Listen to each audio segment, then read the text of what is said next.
موقع اليوتيوب عرض اعلانات مخصصة للاطفال. طب ده كويس؟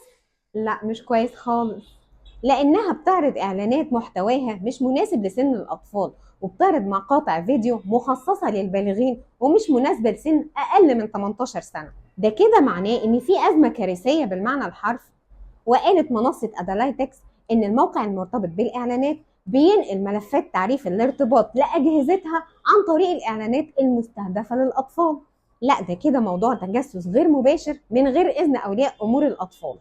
فعلى سبيل المثال جابوا مقطع فيديو موضوع عن باربي في برنامج كيدز ديانا شو، وحصد أكتر من 94 مليار مشاهدة، وكان بتتضمنه إعلانات عن بنك كندي اسمه BMO.